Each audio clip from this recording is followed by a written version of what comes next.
बहुत महत्वपूर्ण टॉपिक पे बात करने जा रहा हूँ। अक्सर क्लास 8th 9th 10th इन सब में बच्चे इमेच्योर होते हैं, उनकी तो कोई गलती नहीं है। उनके क्लास में साइंस में कुछ चैप्टर आते हैं बायोलॉजी से रिलेटेड, जिसमें एक चैप्टर है रिप्रोडक्शन। मैं अक्सर देखता हूँ, पहली बात बच्चे तो इमेच्योर होते हैं, सब चीज़ों को पढ़ने में शर्माते हैं या गलत वे से लेते हैं। और 80% टीचर भी अब भी ऐसे हैं जो रिप्रोडक्शन को गलत चीज़ समझते हैं, उसको पढ़ाने में शर्म महसूस करते हैं, हाइड कर देते हैं बॉडी ऑर्गन्स को। तो मैं ये बताना चाहता हूँ, सबसे पहले ऐसे अगर कोई टीचर हैं, बड़े हैं या स्टूडेंट हैं, तो आपको समझना पड़ेगा difference between sex and reproduction. दोनों में अंतर है। जो आप समझ रहे हैं वो रिप्रोडक्शन नहीं है। और प्रकृति कोई शक्ति देती है किसी भी एनिमल को, तो उसका प्रयोग दुरुपयोग आप पे निर्भर करता है। आप जैसा उसका प्रयोग करते हैं वो शक्ति वैसी जानी जाती है। एक बार को मैं मान भी लेता हूँ कि रिप्रोडक्शन जो प्रोसेस है ये गलत है, तो यही वो प्रोसेस है जिससे आप बड़े बड़े महापुरुष रामकृष्ण जी जन्म लिए। तो अगर ये गलत होता तो महापुरुषों को इससे जन्म नहीं लेना चाहिए था। जो लोग कम पढ़े हैं, धार्मिक हैं, उनके लिए मैं इसलिए तर्क दिया कि वो भी समझ पाए प्रक्रिया क्या है। यहाँ देखो, दो प्रक्रियाएं आती हैं। फिजिकल रिलेशनशिप में जाने के लिए अगर हम पर्पजलेस जाते हैं तो अपनी एनर्जी वेस्ट करते हैं, चेतना स्तर गिरती है। ये एक पाप का भाग हो सकता है या बायोलॉजिकली ये सही नहीं है। लेकिन जब एक पर्पजफुल हम फिजिकल कांटेक्ट में आते हैं, उस कंडीशन में हम क्या करते हैं, अपने नेक्स्ट जनरेशन को कैसे बनाना है, क्या करना है, कैसे मेरी नेक्स्ट जनरेशन ज़्यादा strong, mentally strong, physically emotionally अच्छी हो सकती है, हेल्थ कैसा अच्छा हो सकता है, उन सब चीज़ों के लिए ये बहुत आवश्यक है कि रिप्रोडक्शन चैप्टर पढ़ा जाए। अब बच्चे गलत समझते हैं या पेरेंट्स गलत समझते हैं, इसमें ज़्यादातर गलती टीचर की होती है। एक टीचर किस पॉइंट ऑफ व्यू से किन चीज़ों को बताना चाहता है, उसके हिसाब से बच्चे या जो भी लोग उसे सुनते हैं वो जज करते हैं वो चीज़ें क्या हैं।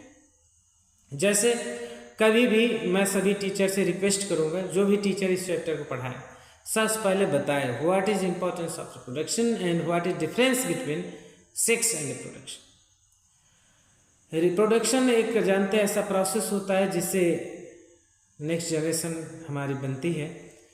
अब इस प्रोसेस को हम लोग इसलिए पढ़ते हैं कि क्या क्या प्रोसेस इन्वॉल्व होते हैं, क्या स्टेज आते हैं इनके बीच, कैसे हम इम्प्रूव कर सकते हैं अपने नेक्स्ट जनरेशन की क्वालिटीज़, इसलिए हमें पढ़ाया जाता है।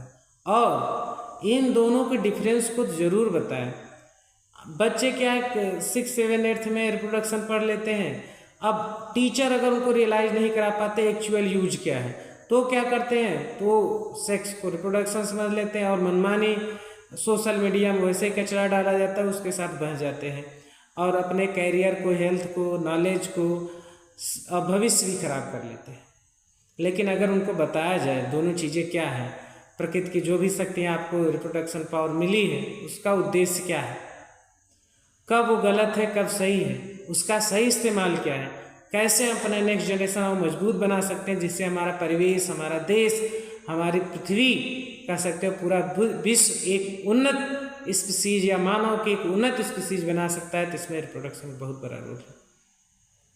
पहले 16 संस्कारों में भी ये आते थे, गर्भाधान प्रक्रिया, और हमारे शास्त्रों में कई पुस्तकें ऐसी हैं जिनको पढ़ते हैं लोग कि व्हाट इज सीजन, किस सीजन में हमें, अगर हमारा उद्देश्य कैसा है संतति प्राप्त करने के, तो किस सीजन में फिजिकली कांटेक्ट में जाना चाहिए, फूड हेल्थ क्या होता है, उसमें फूड कैसा लेना चाहिए, डेवलपमेंट के बेबी डेवलपमेंट अगर हो रहा है तो उसके लिए क्या चीज़ें ज़रूरी हैं। इसमें 16 संस्कार में 3-4 संस्कार इससे रिलेटेड होते हैं कि हम गर्भाधान से पहले की प्रक्रिया क्या है, उसके बाद की प्रक्रिया, फिर बच्चा पैदा होने तक उसका लालन पालन कैसे करना है, मानसिक, आर्थिक, शारीरिक विकास कैसे करना है, उसके लिए हर चीज़ों के लिए प्रक्रिया बनाई गई है। तो केवल साइंस इसके लिए डेवलप नहीं किया है, साइंस का 1000 गुना ज़्यादा हमारे शास्त्रों में इस प्रक्रिया का महत्व। लेकिन गलती ये है कि हमें अल्प ज्ञान है, इससे हम उसे गलत समझते हैं। पूर्ण ज्ञान लीजिए, चीज़ों का सही प्रयोग कीजिए। जहाँ भी आपको कोई चीज़ें नहीं समझ में आती, आप कोशिश करिए जानने की। एक इंसान अगर जानना चाहे, खोजना चाहे, तो परम ब्रह्म को खोज सकता है, तो छोटी मोटी चीज़ें हैं। तो उम्मीद है आप समझ पाए होंगे। इसको ज़्यादातर पेरेंट्स और टीचर के साथ शेयर करिए, वो भी जाने सच्चाई क्या है, किस तरीके से इन सब चीज़ों को बच्चों को देना है। नहीं तो आप एक टीचर अगर सोचे कि मैं ये सब चीज़ें नहीं बताऊंगा तो बच्चा बच जाएगा, बच्चा खुद पढ़ के, और उसकी उम्र कम है, समझ कम है, वो गलत ही चुनेगा। इसलिए टीचर इस चैप्टर को अवश्य पढ़ाएं और वास्तविकता के साथ उसके मेरिट्स, डीमेरिट्स, उसकी उपयोगिता क्या है, उससे क्या हमारे देश या परिवार या हमारे नेक्स्ट जनरेशन पे असर पड़ता है, उसको समझाते हुए उन चीज़ों को बताएं। और साथ में भी बताएं कि कैसे हम इस क्वालिटी को इम्प्रूव कर सकते हैं, ब्रह्मचर्य का पालन कितना आवश्यक है। इन सब चीज़ों के साथ अगर साइंस को पढ़ाया जाए तो काफ़ी हेल्पफुल होगा और बच्चों के लिए भी काफ़ी अच्छा होगा। वो इन सब चीज़ों को जानकर डाइवर्ट नहीं होंगे, बल्कि अपने उद्देश्य, अपने कर्म को और अच्छे से करेंगे और ब्रह्मचर्य का पालन करेंगे। जय श्री राम।